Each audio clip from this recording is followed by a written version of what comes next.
Konstantin Oreshnikov, Zvezda TV channel. I have to ask you about the statements we've been hearing from you over the last several weeks. You spoke about the first military test of Oreshnik. It seems as if it is a perfect weapon, even though in the West it's still dubbed as a modification of an old Soviet missile, saying that the air defense system can bring it down even at the moment of launch. Can you comment on that? And what about the sense behind the name of this Oreshnik? Because there are different theories as to why it received this name. First, whether that is an old weapon or new weaponry, it's a cutting-edge type of weapon. Of course, anything that is being done anywhere is based upon previous achievements, and then we make a step forward. And the same thing applies to Oreshnik. Yes, there were certain developments in the past, some of them dating back to the new Russian history, and based on that groundwork, our researchers and scientists have been thinking what else they can do. They talked to the client, namely the defense ministry, and it was even brought up to my level, and I weighed in on the final decision on whether this new missile has to be produced and in what volume. This is a new weaponry, short range and intermediate range missile. You said that several experts in the West believe that it can be easily intercepted and destroyed, especially at the moment of launch. What can I say to these experts? The thing is, there are different types of air defense systems, because you should know that there are Patriot air defense systems, which there are also THAD systems. I don't know whether they have those in Ukraine. Maybe if Americans want, they can supply those systems. Let them. It's similar to our S-400, whereas Patriot is more or less like S-300, whereas this new one, high altitude air defense system, is more or less like S-400. Let them do that, and we'll ask our guys in Ukraine to find some good solutions. Well, when I say our guys, I say that without irony, because there are those we can talk to in Ukraine, because there are many people in Ukraine who are dreaming of ridding their country of this neo-Nazi regime. But the thing is,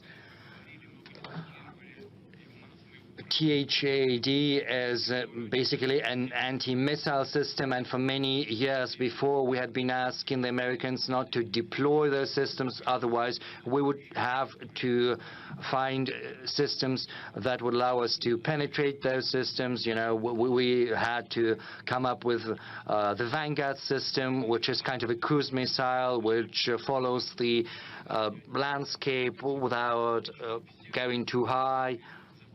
So basically all of that is only leading to new expenses, especially for American taxpayers, without giving anything in return. That said, this system has been developed and deployed. There are 2 positions in Romania and in Poland, and there are 24 anti-missiles deployed there. I think they're called Standard 3. In Romania, it's the 1B modification with a 300-kilometer range, and it can intercept missiles at 80 to 250 kilometers of altitude. In Poland, there is a newer modification.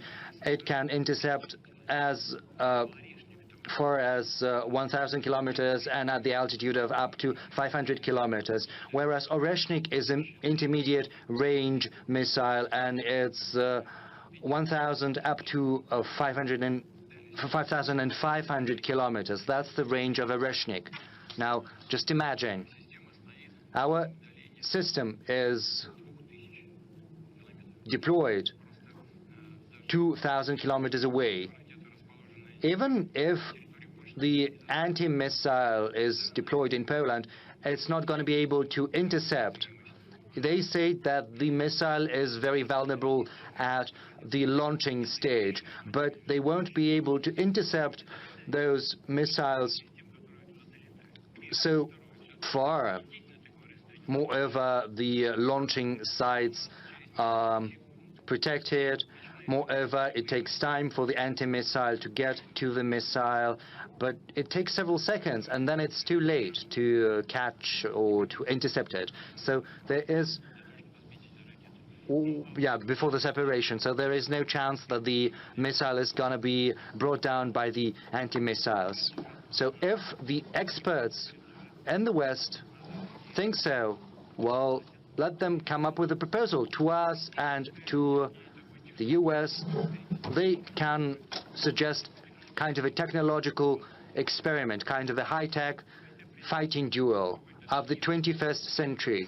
They can designate a target, say in Kiev. They can concentrate all of their air defense and anti-missile defense there, and we will strike it with Oreshnik, and we'll see what's going to happen. We are willing to conduct such an experiment. What about the other side? Are they ready? Well, we understand all of their anti-missile and anti-air defense systems are on high alert, they're ready.